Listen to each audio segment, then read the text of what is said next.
afternoon, ladies and gentlemen, and welcome to the Sherard Show. I'm your host, Sherard. Hope you're having a wonderful Monday, ladies and gentlemen. Today, we have a very special episode. Today, we're going to be talking to one of the biggest stars online, as well as one of the biggest stars out there today. We're going to be talking about his book. I got a low list of topics. It's been about 2 years since Reggie Wright has been on the show, so I'm so excited to jump back into talking to him. But before we get to Reggie, the Sherard Show is brought to you by the Pure Essence Television Network, where you can see some of the biggest episodes now trending, from Jay Leno to Billy D. Williams to The Temptations, the Isley Brothers, Sean Kanan, and so many more. Just click on a link below and you can see the greatest episodes of your life. And then also, if you missed this broadcast on television, you can also see it on iHeart or listen to it on iHeart Radio. You can just click the link below and smile and drive. Well, ladies and gentlemen, this gentleman here on the show, he's currently trending on Bomb First. I enjoy watching him on Bomb First all the time. He's dropping bomb after bomb. Wonderful personality, used to be part of the Compton PD, as well as the interim CEO of Death Row Records as well in the 90s. It's such an honor to have him back on the show. The man himself, Mr. Reggie Wright Jr. How are you, sir? Man, respect. I was looking for a person to do my audio book, and I think I just found it, man. You got that You voice. know, it's funny. I do audiobooks. Okay, I we're gonna really have to do. talk. Well, Yeah. Reggie, I really appreciate you coming back on the show. First off, Reggie, let's talk about the background you have. These are nothing but platinum albums. I'm looking back. I see Oh, Tupac and Outlaws and so many. What's with this? well, of course, from '95, so starting with Me Against the World, all the way to Better Days, and there was about 6 or 7 albums in between there, and 2 soundtracks, Gridlock and Gang related. You know, And something very interesting, Reggie, is that people don't know you were actually the CEO also of Death Row Records, correct? Well, Suge Knight wouldn't have gave me the credit of CEO, but I ran it. He was in custody, and you had to go through me to get anything done. With from the time period he was in custody from '97 to about 2001. He even let me run it a little bit while he was, trying to get back acquainted to society. Uh, and then I left in 2002 and went to start working for E1 Entertainment. Yes. Now, prior to Death Row Records, did you have any experience in running a record company? None. Just was a old fat police officer, and I was a security guard for sure. Or I was like his right hand, pretty much in the streets, for about 2 years, maybe a year and a half, prior to him being incarcerated. Now let's jump right into the topics. Now, currently, Diddy has been all in the news. From all the things that he's alleged doing, going way back from the '90s all the way to now. Now, Reggie, you know a lot about this, and a matter of fact, I call you the czar because you predict so many things. You predicted he was going to get his house raided. You Yeah. predicted that he was going to get arrested. You predicted he's going to get indicted. All these things, and they're coming true. Now, what's your intake on it? Is it just from years being an officer or just common sense? Yeah. As Donald Trump, that's what your president said, right? Now, why he said the helicopter guys messed up because he had common sense, that motherfucker.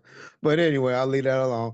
Uh, but pretty much just from law enforcement experience and I guess a little bit of common sense, but a lot of times common sense don't always trump just experience, life experience. Yeah. Now, Just now, from knowing how law enforcement works and how things were trending at that time. It was just 1+1 to me. Now, Reggie, that's very interesting because you go back, you've had a lot of dealings with Diddy per se in the '90s with Suge and the Tupac and all the things that was going on with Death Row against Bad Boys in the '90s. What was that like? Well, and I get you. I wouldn't call them dealings. I would call them run-ins, or being in the same atmosphere for a minute. But we were, prior to me coming around Sugar '94, him and Diddy's relationship wasn't as cool as it was at one time. Most people don't know when Andre Harrell had Uptown Music and Uptown Records and was doing stuff with Mary J and Jodeci and all of them. Suge and Diddy had a decent relationship, mainly because of those relationships. But it has started to sever a little bit. In '95, we had went to a few shows. because Biggie was hot. Biggie, anybody say Biggie wasn't hot, 94, 95, just don't know the 90s. And so they used to come and do a lot of shows in the LA area. And we will always go to them and watch them perform. To say Suge would go to the hotel or go and hang out with them at an after party or anything like that, I'll be lying. Their relationship wasn't like that anymore. But there has been events, music trays or conference or stuff like that, where we'll see Diddy and him and Sugar have conversations, but it was only like that. But as far as just hanging out with them, going to dinner or anything like that, uh, I never experienced that with Suge in 95, 96. And by the time Tupac came home in 96, well, Suge Homeboy had got shot by the Big J incident in Atlanta at the nightclub. And, Tupac, Suge had made that announcement at the Source Awards. That was August of 95. And so by that time, Suge was letting it to be known that, hey, Diddy, I'm not cool with you anymore. Yeah. So Reggie, that was when the Source Awards, when he was saying about, having a your CEO in the videos and all that stuff. When he said that, Yeah. All of that is when Suge made that statement. But that was mainly because he was meeting with Tupac. And Tupac at that point was like, yeah, I'm coming home. I want to be on your label and I'll be with you and all that. But I'm destroying Bad Boy Records as a label because he really felt that they had something to do or some knowledge of him being shot. Not the reason he was in jail, but for the incident that happened at the Quad Studio. He really was convinced that if they didn't know, they should have known. But more importantly, that if they did know, they should have gave him heads up or give him heads up now that they do know that it happened. Put them in the direction of who did that to him. Tupac really felt that way. And so he was telling Suge that. And so that's why when he came home and he was like he was, but more so why Suge pretty much made that statement at the Source Awards. now Reggie, there's many YouTubers, and you see it in the news often, and you go back. They say that P Diddy or Puffy at the time always hated Tupac. Is that correct? From Yeah. what you know? Well, what our grandparents and our parents would tell us, what caused many wars? Women. That female, that woman. And, and so, unfortunately, no disrespect to any of our sisters, because I love our black women, but the ones that will be around in that circle, in that atmosphere, are generally around in that scene. And not saying that they get passed around, but one female they usually can get the type of female or the male that they know how to get them. They usually know how to get the other ones too. And so you start kind of having the same women, is what I'm getting to. And that caused a lot of problems. And I think that's what caused a lot of problems between them. Now, you see Gene Deal trending out there as well, and he speaks quite a bit about what happened with Diddy. As a matter of fact, extensively in terms of Diddy, and he worked as a bodyguard for him for many years as well. He saw a lot, and one thing he was saying that was pretty interesting was that he holds Diddy accountable for knowing about the hit that was on Biggie, but doing nothing about it. Yeah, I don't think those are his exact words, Sherrod. I think his words is that he had got intel on that particular day that a hit was going to happen, and and so he felt uh, that they should have maybe took more precaution, or maybe they shouldn't even win. Now we could all Monday back quarterback and say that about a lot of things in life. Those ice skaters and their parents say, "I wish I wouldn't let my daughter get on that plane." I could say that about Tupac. I wish we would have made him stay in L.A. Not even been in Vegas.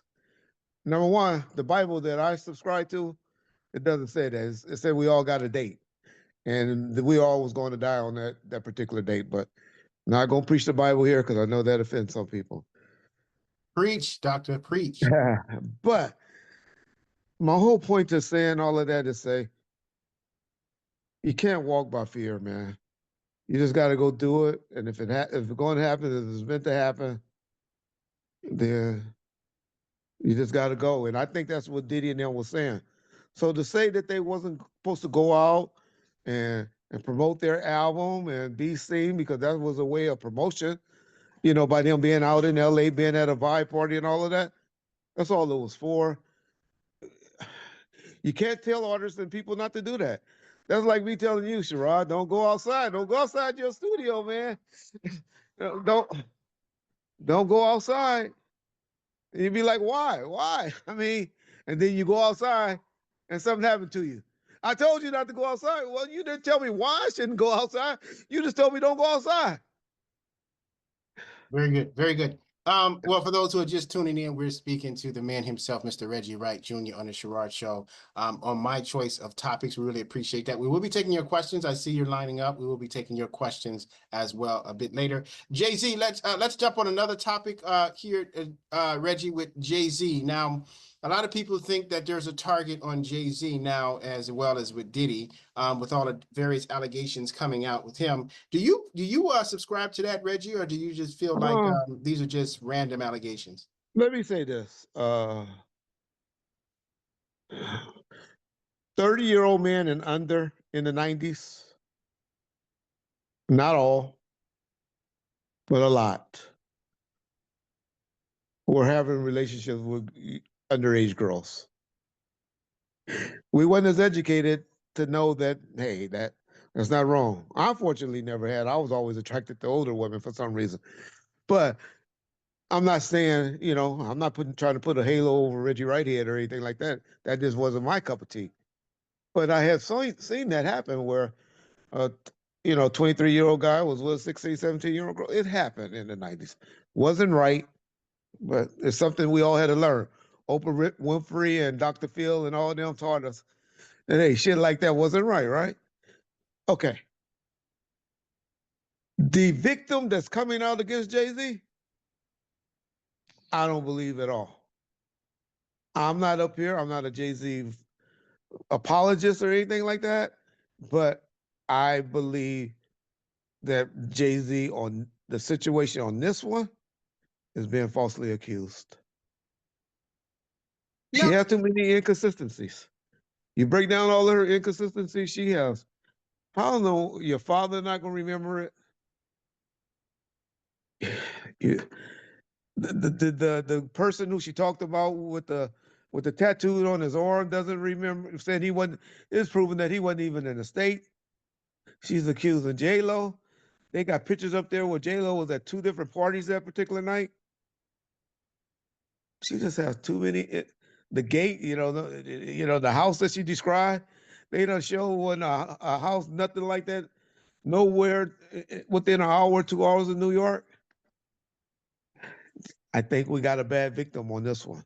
Not saying he wasn't doing stuff like that in the 90s. I don't know. Wasn't around him like that. So I can't say yeah or nay. I'll be wrong. But from the evidence that we getting and his defense team, which he's supposed to have, and what the plaintiff have shown us so far, Reggie Wright's opinion is we have a bad victim. And he's been falsely accused or misidentified or something. no, Reggie. It lends to the fact that it seemed like lately, I don't know if you remember this story, where the it was the what is that? The rugby team. 10 years ago, there was a rugby team. I remember that. It was Wasn't that Duke? Wasn't that at Duke University? That Weren't is they at correct. Duke? That was in Yes. Duke, and about 10 years ago, and the this lady come out. It was all white, Yeah. but the girl who alleged that she got raped or sexually assaulted and so, said that they did it. They raped her and all this stuff. And then it came out last month that she said after, it was 20 years ago, but she said that she made it all up. Some of those Yeah. kids, their lives were ruined from that. Some went to prison, some lost scholarships and things like Oh that. wow. My question to you, Reggie, when you hear allegations like this from a woman always saying that they've got a sexual assault and all that, do your mind first goes to believe in it, or do you believe no? I want to give everybody the benefit of a doubt. I want to but I do believe in the And that's why I hate the internet. I love the internet, but I hate the internet because stuff like this used to happen often. But did it happen to the magnitude and do lives get messed up like it did? You remember, we used to talk about the retractions in the newspaper, and then they'd put it, the retraction on the 6th page or page 6, and nobody ever heard it. But it generally didn't blow up like the internet does now. And you know, I understand victims, and so I don't want to come off as a victim, anti-victim or anything like that, because the one time we do it and we wrong, look how we mess up a person's life. But to your point, look how they mess up men's or the people that were wrongly accused lives as well. We just gotta really trust the judicial system and let things play out in the judicial system. It's unfortunate that things can't be kept secretly and all of that until you found guilty, and then we exploit it all out. But unfortunately, we have men and people involved where if stuff is not put out in the open, then we know a lot of things do get pushed under the rug as well. Reggie, So, sometimes it feels like there's no safe spot for a man. Anytime yeah, allegation can come out after 40 years. that's, oh man, that I have a problem. You got and I always say on bond first, you got to show me that you were saying you reported it once and it just got swept under the rug. 2, you've been seeking some type of psychological help to overcome it, to be able to talk about it. And then 3, you just been you've been out of touch or something like that where you can do it before you can just bring something up that happened 2025. But if you just, because now you say it's a money grab, or you see that now that people will believe it, which is unfortunate too, because I kind of understand these people when a female is saying or a male is saying, I never came out because nobody, I didn't think anybody would believe me. So we feel bad for that victim. But she got to show me that she's been telling her mama, her daddy, a shrink, somebody, telling them this, but just elected not to come out before we should be able to pursue it, in my opinion. Very good. Very good.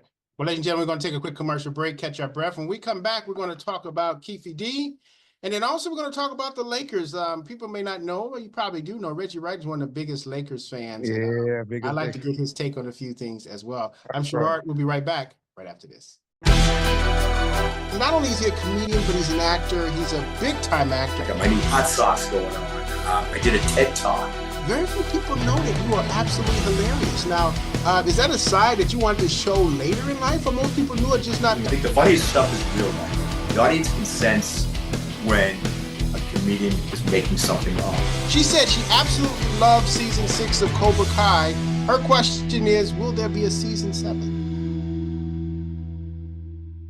And welcome back, ladies and gentlemen, to the Sherard Show. I'm your host, Sherard, for our very special Monday conversation with the man himself, Mr. Reggie Wright Jr., as he sits in front of nothing but platinum, ladies and gentlemen. And I remember all those songs. I'm just looking at them and just I'll blown try to away. show it to you. I'll lift up my Zoom for a minute and show you my wall. It looks like I'm at the Grammys. The Grammys was nice last night, huh? Yes, yes. Wow, that is absolutely insane. Oh my Yeah. goodness. Okay, sorry about that. And Anyway, now the you're questions gonna have just to, lit up.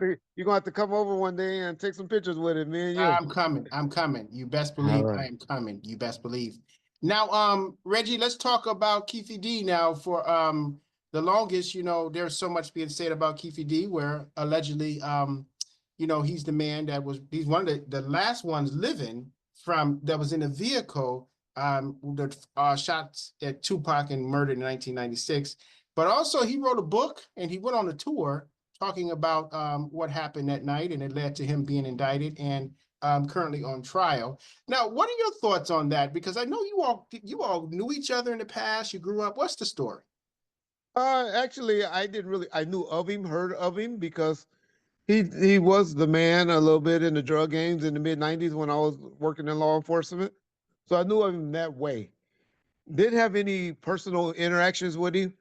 Hadn't really seen him and had a conversation with him until about maybe 2012. There's a grocery store out here called Sprouts or Henry's. I forget what it is. And his wife worked there. And and I went in the grocery store and I saw him, and he came and introduced himself to me. I said that in a nice way. I think he was calling himself banging on me because he walked up to me and said, "What up? You know who I am?" I was like, "No." He said, I'm Keefe D from Compton Southside Crip." And I laughed at him and I said, "Oh, they still let you claim Compton Southside Crip?" And I walked away. So to be honest, that was the only time he and I have ever seen each other in person, to my knowledge. Yeah. So Reggie, what do you think led to his innate arrest after all these years? I think people get tired of you rubbing your nose into beating a murderer. I think you have people that are younger, that grew up in it, that wasn't in position, that's now in position, meaning the DA. And then the DA took it to his boss and asked him to pursue it with the investigator. And they pursued it. And, you know, you can't keep bragging about getting away with a murder. And I think they were just like, enough is enough.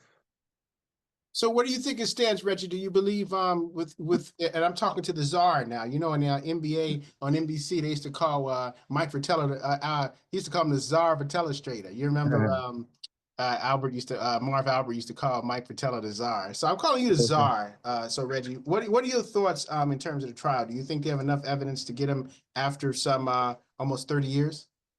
I think for the trial, but for appeal, I think they may have some problems because I think some things may be appealable, meaning without the evidence or, you know, physical evidence. But there's no, and so the judge may have made some what's the inappropriate decisions by you know, maybe not dismissing it without, because you can't just self-incriminate yourself in most cases. You can't, and with that alone. You know, because you have all kinds of crazy motherfuckers. Yeah, I'm the one that shot JFK. Yeah, it was me that did it. You know, you have all these crazy people that's coming in doing self-incrimination. So you need self-incrimination can work, but you have to have something other than just self-incrimination. What about this To book? That's self-incrimination. That's him writing it. It's still self-incrimination. So self-incrimination, you know, because you got crazy motherfuckers that say all type of stuff, Sherrod. People want to be known and famous and admit the crazy stuff. You wouldn't believe the amount of stuff people come walking in. You have people who do it to take it off. If I knew I was about to die right now, and I knew my father, my son, somebody had did something, and they wasn't an investigation for it, I'll just go in and say, hey, I did that. Now they got to close the case. So that's why self-incrimination is not the only thing that you need more than just self-incrimination, because you have crazy people that will self-incriminate themselves. Okay, so I believe that might be an issue in appeals or something like that. But there is not a jury, a reasonable person in the world, if that judge allowed those videotapes and that book to go and play before a jury and read before a jury, they're going to be like, this motherfucker is not crazy. He's not crazy. He, you know, the psychological person saying he, you know, he's stupid or whatever, but he's not crazy, mentally crazy. How can you find him not guilty? How can you find him? Because he done told it. He done said it at least 6 different times and wrote it. So there's no jury that's going to find him not guilty. None. But that's why you're supposed to have appellate courts and judges and all of that. They're supposed to read through the crap. And so we may have some issues like that. I honestly don't think he would do it. I honestly think he's going to take a plea deal and just plead out to something like 15 years or something like that. You know, Reggie, he's getting into a lot of fights I'm seeing in prison. I heard of some, but In jail. that's everyday occurrence in prison. So everyday, I don't believe it's nothing because no Tupac fanatics or that's not an appropriate word, but people that love Tupac and have love for Tupac has went in and attacked him yet. I believe the penitentiary part may have some of that, but I really believe that incident was just mm, Isolated. too many, too much male bonding. And then you have racial issues and all of that too.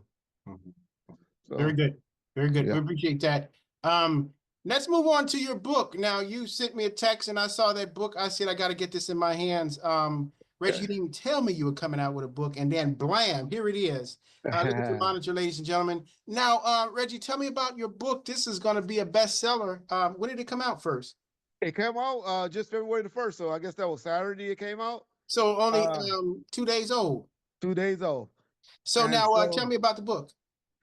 the book is really not the book where Reggie's talking about his experience as a cop and childhood and my marriage and my family and all of that, and being associated with Death Row and Tupac and Snoop and Suge and Dr. Dre. It's not that book yet. This is a book of the pitfalls, the good and the bad that I learned from my time in the music business, and something that I feel that will help up and coming artists and people that want to be in management or record labels. It would help them navigate through some of the mistakes, a lot of mistakes that I made, and how I should have done it, or maybe the things that I worked through to make them happen. So it's just really a how-do book uh, for people that are striving to be in the business, and more importantly, uh, management or on the producer side, executive producer side of the industry in music and entertainment. Now, Reggie, is the music business, well, I'll give you an analogy. I remember a long time ago when I was in banking, there was a gentleman that came in, he was a record producer, and he said, you're better off being a drug dealer than being in the record business, because he said it's a scummy business. This was way back in the early 2000s. Is that correct assessment? It's a doggy dog world. A lot of people think you make a lot more than what you actually make. Uh, if you ever hear the story with Michael Jackson, where he tell you, and he was at the peak of this music stuff, and he was only making $1.25 a record. But so you went in a store back then and you paid $19.99 or $9.99, $12.99, and all that, and then so you think that's all the money that the artist is generating. When it comes down to it, they really only make it between 80 cents to $1 on that record. And that's your top-notch artist. And so that's why people are like us. So you're generating, so you're hearing 60 million, you're saying you sold 5 million records, and so you figure 5 million records times $12, that should be $60 million, right? But if you listen to what Reggie Wright just said, and anybody else that's really know the business, they'll tell you, no, we only made about $1 off that record. And So, so that means you only made 5 million. so Reggie, two things. One, so the money is going in, it comes into touring, suppose. Is that what it is when you make your money? That's where it is, correct. In touring, you make a lot of money if you able to get into the arenas. When you hear them selling out arenas and going on tour like Beyonce, my wife's favorite artist, just announced that she's about to do uh this big Beyonce tour. I guess that she won the album of the year for. She about to make the money. Our girl, what was that girl? The Calvin's Travis Kelsey's Travis Scott? girl. No, you You talking heard all about, the money. you're speaking about Taylor Swift. Taylor Swift. You heard all the money she claimed she made, while she was touring and all that. So yes, that's where they're making their money at. That and the publishing, the music publishing on the writer side. And we were just talking about album sales. But you can't make money on the writer's portion, and and hopefully people will sample it and when it's played at arenas and on the radio station and all of that. But man, it's not as much as people think. You're talking about pennies and quarters and all of that, which adds up, but it's not, the type of money that people think. So that's why I believe your friend made that statement. So it's interesting, Reggie, because LiAngelo Ball, signed with Def Jam for $13 million. It was in the news Right. 2 weeks ago. What does that mean when you break it down? Is that Well, his that voice? means, yeah, you have a lot albums that you obligated to put out. But let's just say that he had a single that was doing good that supposedly did, I don't know. That streaming stuff is so crazy, but it was the number one for a while on streaming. So let's say if the record, if it sold $10 million worth of streams, so the money that they've given him, the record company done already made. If you listen to everything I'm saying, because we know if you download it, it was 99 cents, right? And he did it, dropped the 10 million, and it sold 10 million. So they already done made their money that they just pretty much advancing him. So now he's obligated to do more and more and more. But it ain't just like he just got all that money up front. When they give you a deal like that, number one, generally you you're lying and you making up stuff, padding it up the number, but it's over a long term, you know, a long term deal, and two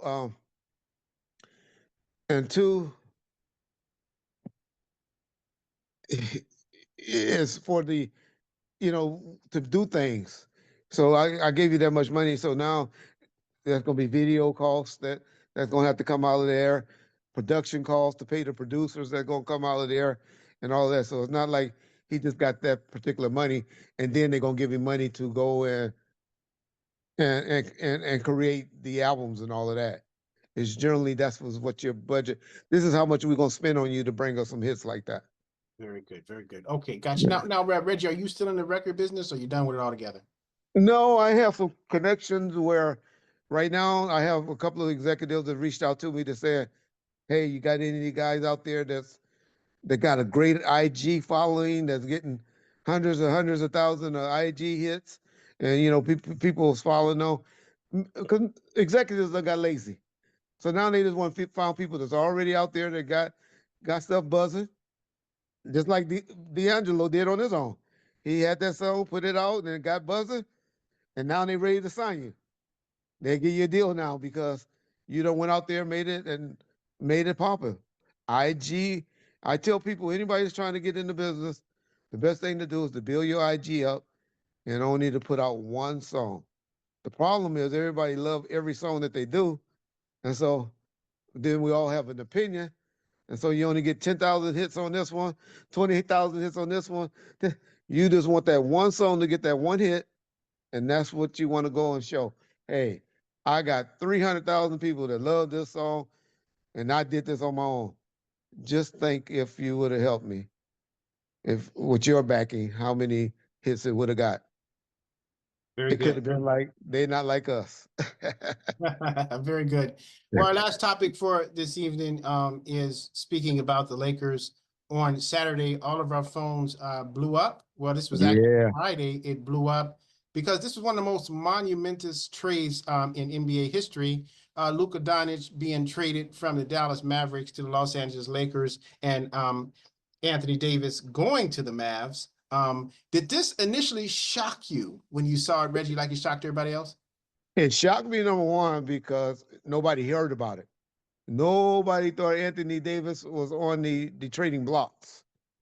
And Anthony Davis, quite frankly, has been having a great year, a great year. I think, he's been hurt the last couple of games, but prior to that, I think he only missed like 3 games, which is unusual for AD. However, I get it now, and after thinking about it and letting it digest and sink in, and I think the Lakers is thinking of a future after LeBron, as they had to do after Kobe, and so they thinking that this guy is 25 years old, AD's 31. He could be a mega superstar. Uh, I don't know if they felt as comfortable that AD was going to stick with him because he only had, I think, a year or two left on his contract, and they were scared of that. And they went with somebody that probably could be a star for at least 8 to 10 years. I just one of those that believe a big man is hard to find. And when you find one, think about big men that's in the league. We have about 4 big men that are true mega stars. And that would be, of course, the guy in Denver, Djokovic. Jokic. Uh, okay, Wemby. We can't leave out Wemby anymore. He's not there yet, but he's going to be. He has all the signs to be a mega star. Anthony Uh, Davis. AD would be the other one. And there's one more. There's one more. It's one more. Oh, my boy in Milwaukee. The Greek Freak. The Greek Giannis. Freak. Mm-hmm. After that, you got role players. You got fill-ins. You know, some may say Carl Anthony Towns, or you better not tell me Gobert. You know, and then the other guys, you know, like Durant and all of them, they 7 feet, but they, you know, they fours or threes. So, you know, and when you one of the top 5 players right now than a big man, I put a little bit more value in it. But if Anthony Davis was 25 and and and and um and then Luka, you know, 25, and you went, I think I would have a major problem with it. But 31, 25, okay, I get it now.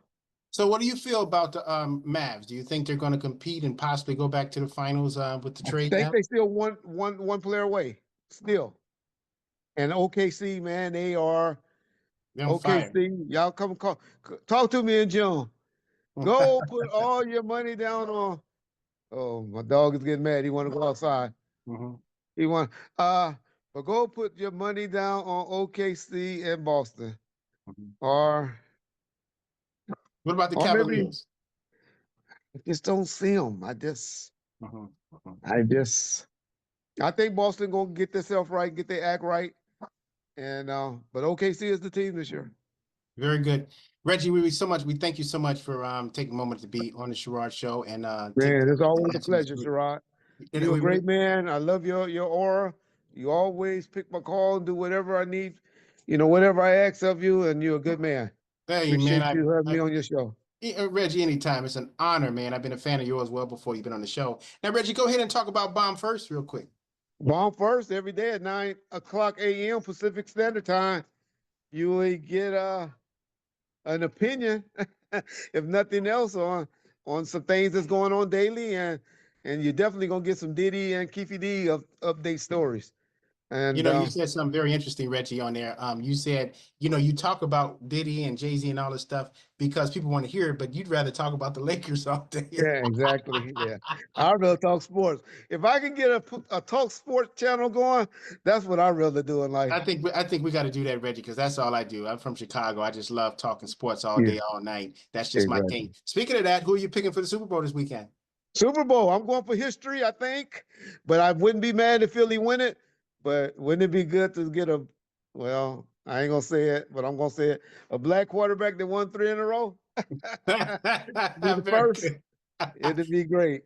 Very good. Now, Reggie, we have a lot of people want to ask you questions, but we don't have Sure. time now. But can you be able to tell people where they can reach out to you? I talk to you directly on IG, especially if you've been respectful. For those of y'all like to talk here and all of that, then come in the comment section of Bomb First. I purposely respond to everybody personally that has something to say on my videos for the first 12 hours of each day. I'll be sitting in there responding back to you.